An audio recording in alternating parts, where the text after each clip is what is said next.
It's Monday, the 2nd of May. Good morning, Europe. Thank you for joining us. Let's begin by looking at our top stories. After months underground, dozens of civilians are evacuated from a besieged steel plant in Ukraine's war-torn city of Mariupol. But hundreds more remain inside. Protesters in Paris clash with police as traditional May Day demonstrations turn violent. And EU energy ministers hold crisis talks in the face of Russian threats to cut off oil and gas to the bloc.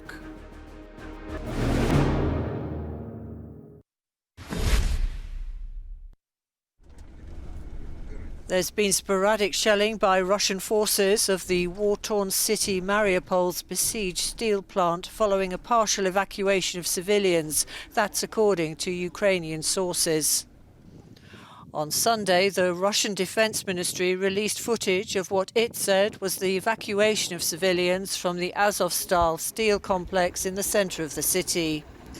Other footage released by Ukrainian Azov forces showed some of the 100 people being helped to leave their underground shelters before being bussed out of the area to both Russian-controlled and Ukraine-controlled territory after weeks of being under siege. The children had been asking for food all the time, said one woman. The adults had endured the hunger better. The Azov military came to our bunker and said that they were searching our apartments. They shouted, claiming that most of the city was pro-Russian. They told us they had entered lots of apartments and had seen the Russian flag on display in almost all of them. To be honest, I don't have a Russian flag in my apartment, or a Ukrainian one.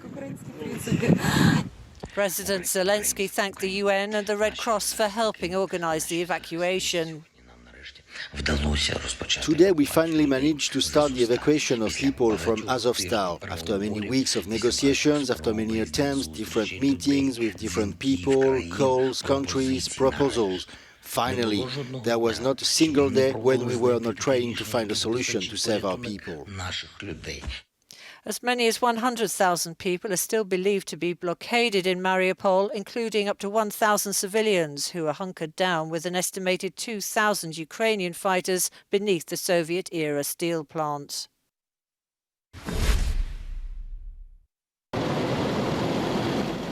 Meanwhile, Moscow is preparing for national celebrations on the 9th of May, marking the country's World War II victory over Nazi Germany. As Euronews correspondent Galina Polinskaya reports. The Russian military will not artificially adjust their deadline in Ukraine to the 9th of May. Foreign Minister Sergei Lavrov has said in an interview to the Italian TV broadcaster Mediaset. The rehearsals for the highly symbolic 9th of May military parade on Red Square have already taken place in Moscow, and this Sunday state media showed rallies dedicated to another national holiday, the 1st of May. There were images of people with Soviet flags and cars decorated with the letter Z incorporated in the letters of the traditional Peace, Labour, May slogan, but there were also other posters and symbols on the streets. The Over There Info police watchdog reported that more than 30 protesters were detained in various Russian cities on Sunday. One of them, Anna Anisimova, chained herself in St. Petersburg in front of a TV set decorated with a photo of one of the top pro-Kremlin TV anchors and the letter Z written on it. Galina Polonskaya, Euronews from Paris.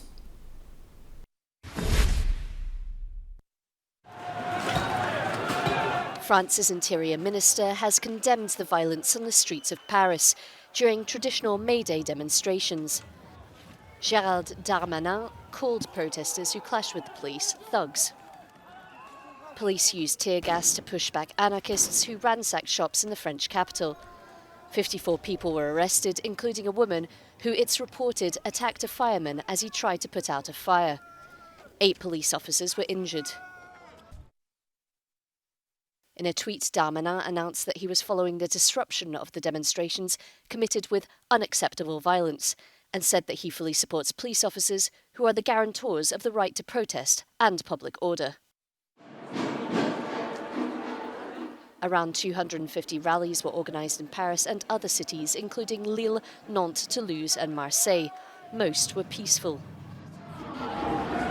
The rising cost of living and government plans to increase the retirement age to 65 from 62 were the main issues being demonstrated out.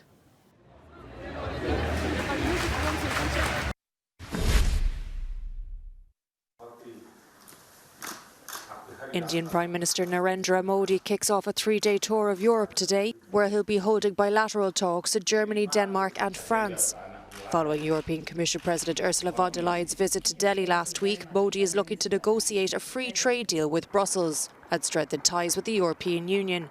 But his trip comes at a sensitive time, with India and the EU split on their response to Russia's invasion of Ukraine.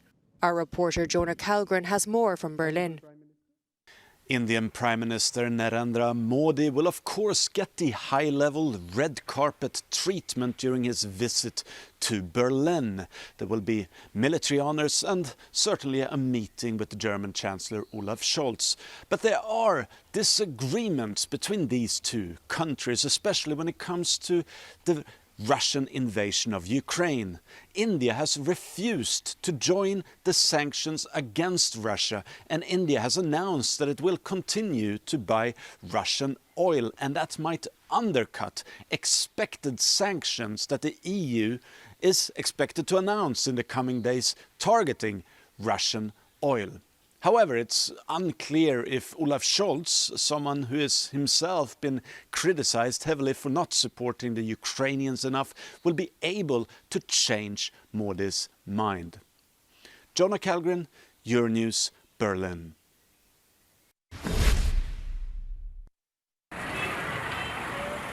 India could be entering its hottest summer in history, as a scorching heatwave breaks monthly records. As temperatures climb well over 40 degrees Celsius, people are being told to stay indoors and drink plenty of water. It is so hot that the vegetables are rotting, this grocer says. We don't get enough water here. This taxi driver has a fan at home but no electricity. I also don't have clean water at home. The water is dirty. It makes us sick. Farmers say the severe weather is affecting the harvest season as it's begun unusually early. Suresh Singh says his crops have suffered. Due to the sudden rise in temperature, the water table has dropped. The great heat has decimated our crop yield by half. This river in Delhi is almost completely dry. Many experts say the more frequent extreme heat in India is undeniably a result of climate change.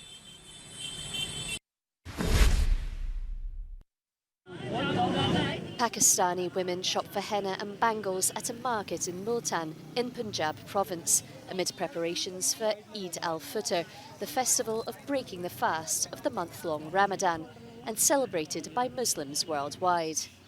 But a failure to see the new moon in Pakistan has delayed the celebrations there until Tuesday.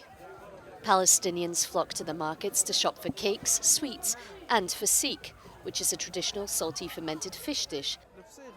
Fasik should be the main meal of the first day of Eid al-Fitr. The first thing we do is eat fasik, and there are several different types. In Lebanon, as they prepare for the festivities, people make mahamoul, traditional holiday cookies. The situation has become very tragic. You work and work with no outcome. You're working hard, but your children are being denied many things. You feel that your life has changed a lot compared to what it used to be. And as the festival approaches, so traffic increases, leading to a road safety campaign being staged in Tunis.